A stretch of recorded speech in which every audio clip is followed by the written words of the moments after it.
Hola, buenas tardes, buenas noches o buenos días a todos y todas, dependiendo cada uno en qué horario esté mirando esta grabación.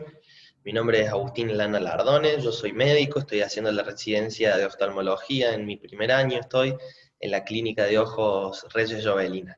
Así que bueno, antes que nada le quiero agradecer a los coordinadores de Oftalmo Córdoba por dejarme participar y hacer mi humilde aporte para el Congreso Virtual. La charla que les quiero presentar hoy es de tonometría y paquimetría. Vamos a comenzar. La presión intraocular es la presión ejercida por los líquidos contenidos dentro del globo ocular, el humor vítreo y el humor acuoso, sobre las estructuras firmes del globo. Y también va a estar dada por un balance en su producción y su excreción. Es el principal factor de riesgo modificable para el glaucoma. Tiene un valor normal promedio de 15 a 16 milímetros de mercurio, pero la presión normal es aquella que no produzca daño en el nervio óptico. Y hay un máximo aceptable de 21 milímetros de mercurio, ya que se ha comprobado que valores por encima de estos sostenidos en el tiempo van a ocasionar un daño irreversible en el nervio óptico. Las situaciones que afectan la presión intraocular la aumentan la edad avanzada, el uso crónico de corticoides, las maniobras de valsalva sostenidas como en tosedores crónicos, el consumo de tabaco y café la aumentan de manera transitoria. Y la reducen el uso de anestesia general, el embarazo, el ejercicio aeróbico regular y el alcohol, que tiene un efecto transitorio. Para medir la PIO vamos a utilizar lo que conocemos como tonometría, que son medidas indirectas de calcular la presión intraocular, ya que la manera directa sería colocar una sonda en la cámara anterior conectada a un manómetro y de esa manera obtendríamos la presión directa. Así que todas estas son indirectas. Lo primero que se utilizaba era el tonómetro de Schiotz, que era un tonómetro de indentación, pero ha quedado en desuso por estas nuevas tecnologías, estos nuevos tonómetros que tenemos de contacto y de no contacto. En cuanto a los de contacto, nuestro gold standard es la tonometría de Goldman, que está basado en el principio de Inverfic, el cual asume que la presión dentro del ojo es igual a la fuerza necesaria para aplanar su superficie dividida por el área de aplanación. Lo que Goldman describió es que además en esta fórmula interactuaban dos fuerzas, que eran la atracción capilar de la película lagrimal por la punta del tonómetro y la resistencia de la córnea a aplanarse. Por lo cual Goldman dice que cuando el área de aplanamiento es de 3,06 milímetros, estas fuerzas, que son contrarias, se anulan mutuamente. Es por eso que el tonómetro de Goldman está formado por un doble prisma cuya superficie que contacta con el ojo tiene un diámetro de 3,06 milímetros, para que estas fuerzas se anulen. Tenemos el tonómetro de Goldman clásico, que va montado en la lámpara de hendidura, y tenemos una variante de este tonómetro, que es el tonómetro de Perkins, que está basado en el mismo principio, pero es portátil. Para realizar una tonometría de Goldman, nosotros vamos a tener que colocar una gota de anestesia y una gota de fluoresceína, alinear el tonómetro con el ocular de la lámpara de hendidura, colocar el haz de luz en un ángulo estrecho, más o menos de 60 grados, y pedirle al paciente que apoye el mentón y la frente en la lámpara, que esté bien alineado, y hacer contactar la punta del tonómetro con la superficie de la córnea, y el paciente va a mirar hacia el frente.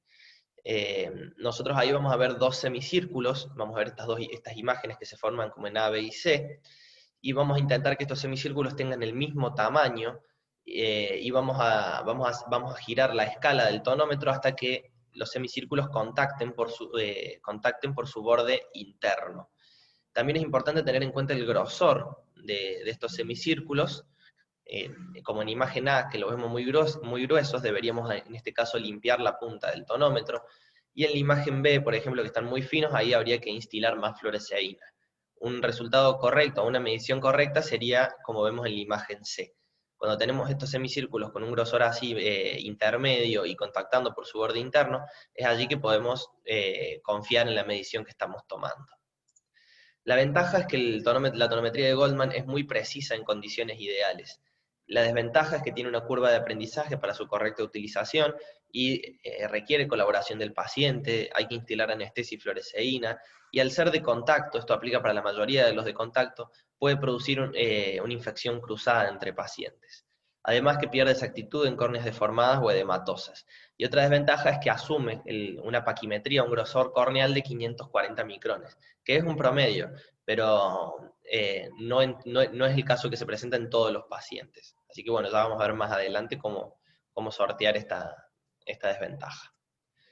Otras variantes de tonometría de contacto, tenemos estos tonómetros que son portátiles también. El primero es el TonoPEM, que es un tonómetro de aplanación electrónico que utiliza un calibre de presión para convertir la presión intraocular en una señal eléctrica, que esta se transmite en un microprocesador y un software analiza las señales,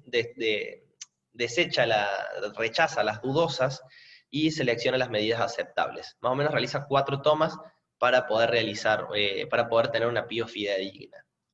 Lo bueno de esto es que es útil en pacientes que no pueden colocarse en la lámpara de hendidura o en pacientes que tienen la córnea muy dañada con una única porción sana. Y como esto tiene un calibre de un área de 1 milímetro, podemos utilizar las pequeñas porciones de córnea sana para realizar la medición. Lo de la debilidad es que, bueno, requiere el uso de anestesia tópica. Al igual que el Locutón, que es este que vemos aquí a la derecha, que fue desarrollado como una autotonometría de aplanación para que los pacientes realicen en sus domicilios.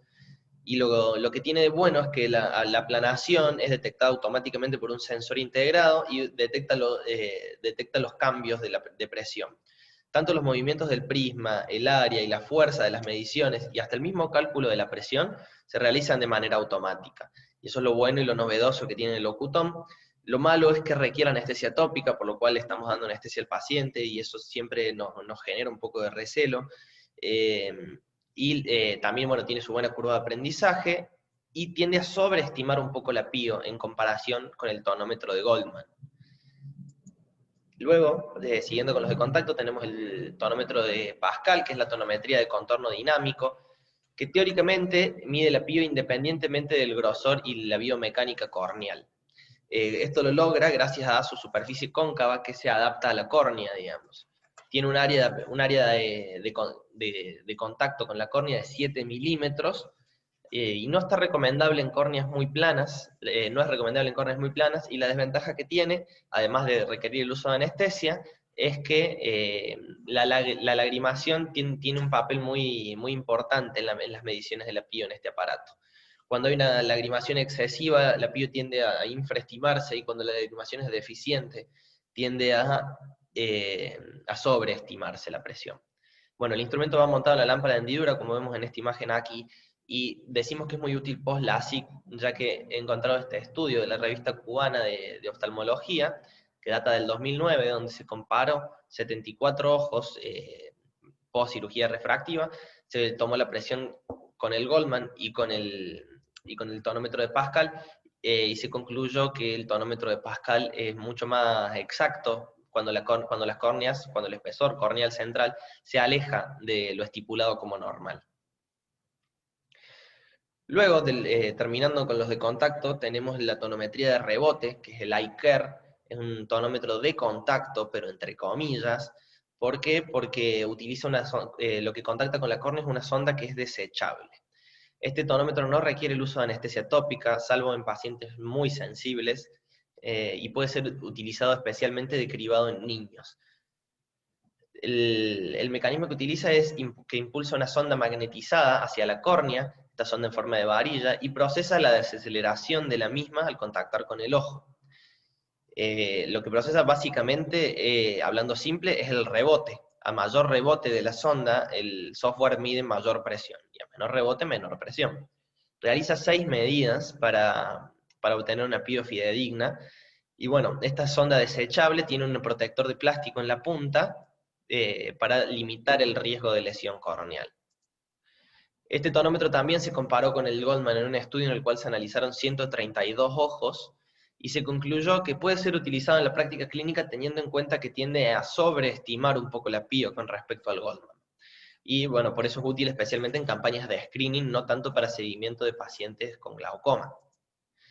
iCare sacó una variante que se llama iCare Home, que es este autotonómetro, que está muy bueno, digamos, un poco más costoso que el Locuton, pero le permite al paciente analizarse la presión intraocular en el domicilio y registrar datos de la curva diaria sin requerir instilarse anestesia tópica, digamos. En cuanto a los tonómetros de no contacto, tenemos la tonometría de aire, que utiliza un soplo de aire y cuantifica el tiempo necesario para aplanar la córnea. El soplo de aire que utiliza es de 1 a 3 milisegundos, que es 0,2% del tiempo de duración de un ciclo cardíaco, por lo cual vamos a tener errores en cuanto a las mediciones de la piosistólica y diastólica, vamos a tener esas variaciones. Y otro tonómetro que es prácticamente parecido, pero teóricamente distinto, es el neumotonómetro, que aplana la córnea con una sonda conectada a una columna de gas y mide los cambios de presión en la columna de gas. Estos, al ser de no contacto, tienen como beneficio que no requieren el uso de anestesia y no hay riesgo de infección cruzada. Pero sí que no son tan exactos como el Goldman, por eso son, o como otros tonómetros de aplanación, por eso son especialmente útil en campañas de cribaje o de screening. Luego, siguiendo con los de no contacto, tenemos el ORA, el analizador de respuesta ocular, que es un tonómetro de aire que estudia la biomecánica corneal y corrige la PIO en consecuencia.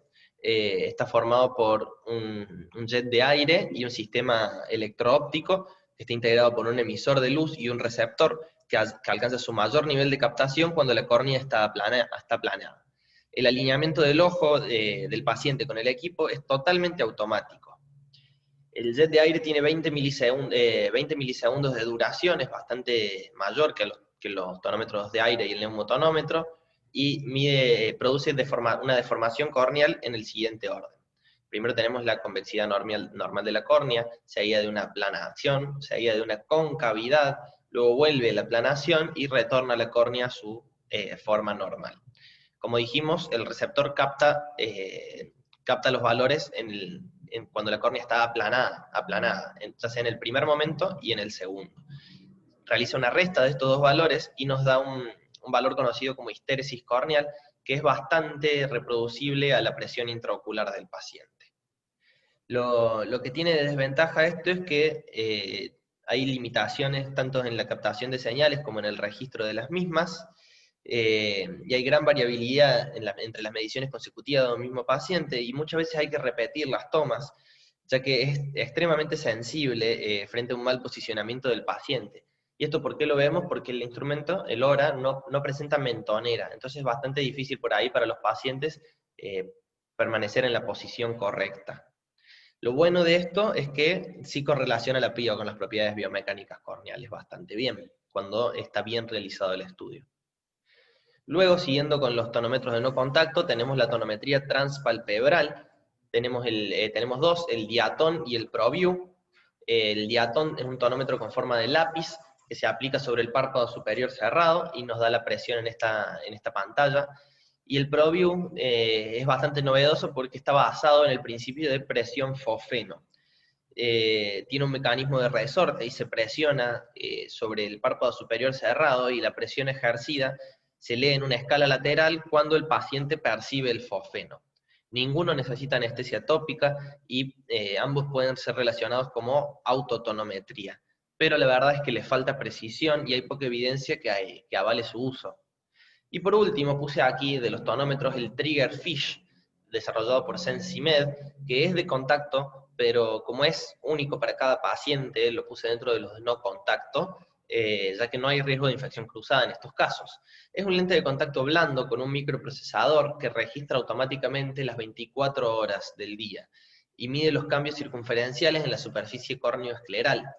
Lo que tiene de malo es que todavía no se sabe bien la aplicación clínica que tienen estos valores, digamos, estas mediciones, y ni hablar de que su costo es altísimo.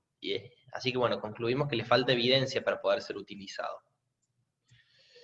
Bueno, aquí quiero prender un segundito la cámara para, bueno, comentarles que Si bien el hora es el que asegura, y el tonómetro de pascales son los que aseguran ser independientes de la biomecánica corneal, todas las formas de tonometría clínica miden la presión a través de la córnea, e inclusive nuestro gold estándar de tonometría sigue siendo el tonómetro de Goldman, bueno, que realiza sus mediciones a través de la córnea. Así que la exactitud de la medida va a ser dependiente de las propiedades biomecánicas de la misma, del córnea, y bueno, en principal del grosor. Es por ello que no podemos correlacionar bien el valor obtenido de la presión intraocular de un paciente sin conocer su paquimetría, ¿sí? Vamos. Es por eso que quiero hablarles de paquimetría.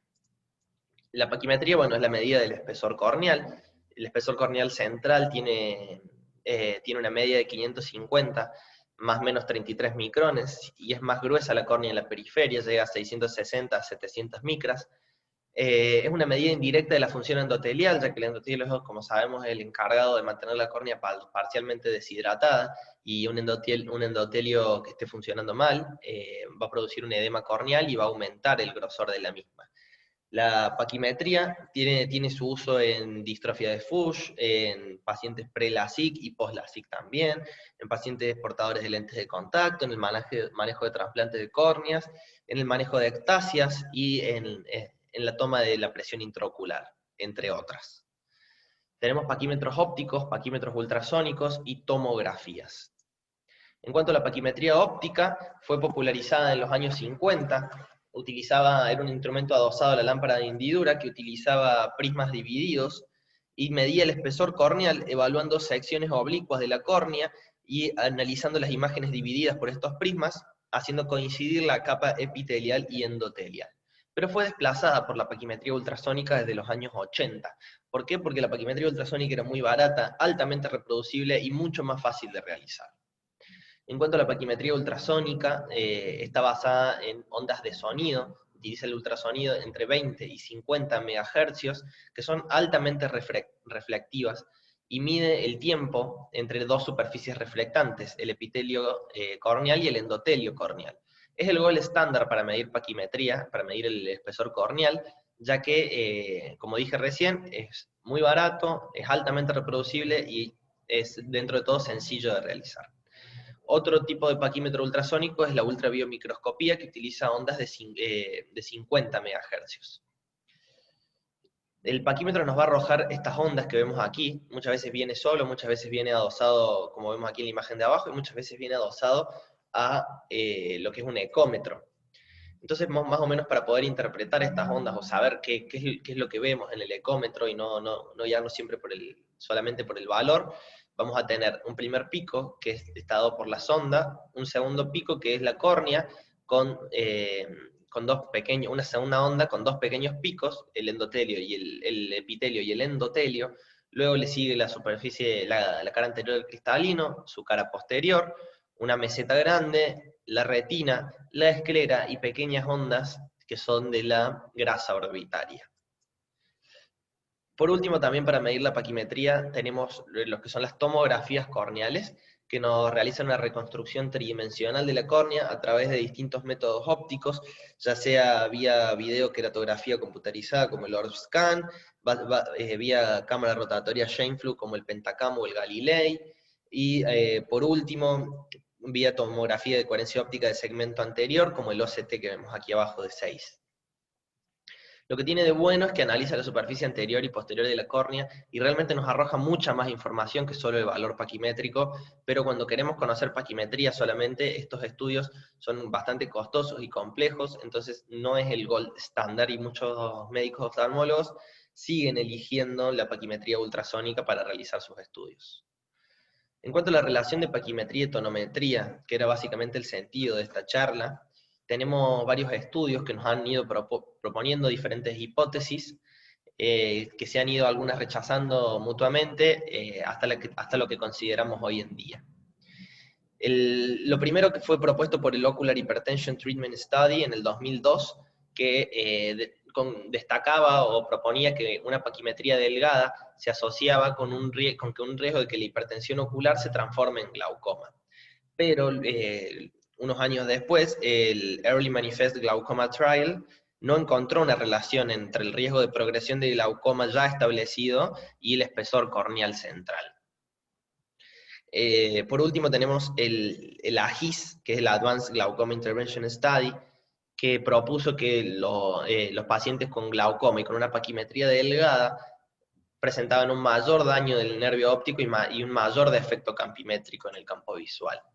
Pero esto no quita que pueda tener un sesgo de selección el AGIS. ¿Por qué? Porque los pacientes con paquimetría delgada se les tiende a infraestimar la presión y se los tiende a diagnosticar de manera más tardía, por lo cual hay que tomar con pinzas esto que se dice, ¿no? Así que bueno, por último tenemos diferentes modelos matemáticos para corregir la presión intraocular en base a la paquimetría. El primero fue propuesto por Ehlers en el 75, que proponían corregir 5 milímetros de mercurio por cada 70 micras que el espesor corneal central se aleje del promedio, que era 520. Luego propuso Docti Saman una corrección de 2,5 milímetros de mercurio por cada 50 micras de diferencia en el espesor corneal central, respecto a una media de 535 micras.